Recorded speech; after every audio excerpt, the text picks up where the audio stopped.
Donc au fond, l'histoire entre Dieu et l'Église, tu vas voir que le serpent, dans le jardin, a provoqué l'interruption de mariage entre Dieu et l'être humain. Ça devient maintenant comme un adultère.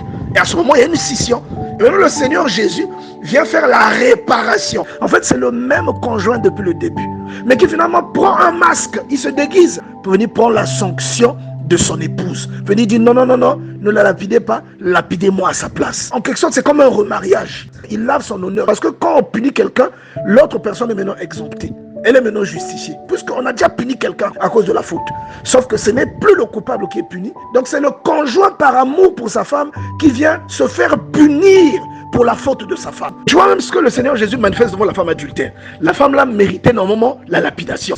Mais tu vas remarquer que lorsqu'on l'emmène devant Jésus, en fait cette femme représente l'humanité tout entière, qui a été trouvée en flagrant délit, qui normalement mérite la séparation, mais qui va avoir la vie sauve, qui va être réconcilié avec Dieu. En fait, c'est toute une leçon qu'il donne.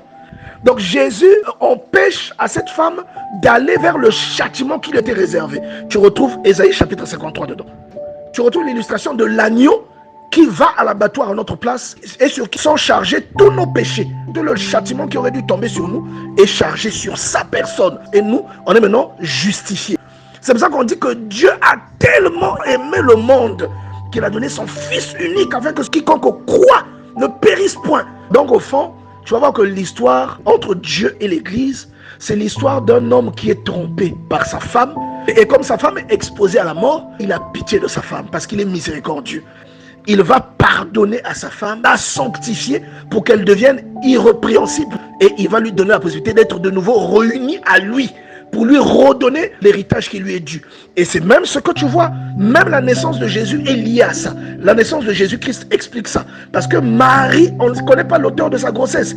Parce que dans la logique des hommes, on te dit que Marie, c'est comme une femme adultère pour qui Dieu va demander à Joseph de fermer les yeux. Et Joseph veut divorcer, il veut rompre en silence, il ne veut pas lui causer du tort. Mais Dieu vient lui dire, ne romps pas. C'est le Saint-Esprit qui est derrière cette œuvre.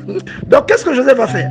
Joseph à ce moment-là joue maintenant le rôle de Dieu, qui a une femme qui est compromise, mais qui est obligé de pardonner à cette femme et de prendre cette femme avec lui à cause de l'amour qu'il a pour sa femme. Tu vois, non? C'est une histoire de réconciliation. Quand tu lis toutes ces prophéties qui annonçaient la venue de Jésus, c'est comme si c'est le même conjoint qui porte seulement un masque, qui vient prendre la punition à la place de sa femme.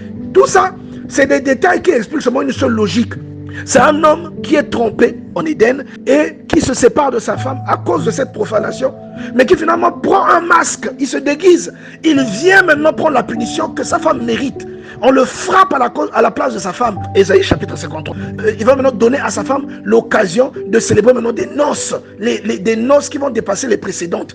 Donc en quelque sorte, c'est comme un remariage. Et tu vois même ce que le Seigneur Jésus dit. Il dit qu'il repart, il retourne chez son Père. Et il y a beaucoup de pièces là-bas. Il va nous préparer une place.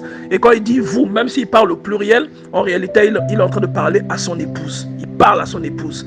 Afin que là où je suis, que vous aussi vous soyez. Tu vois, non? C'est une histoire de réconciliation.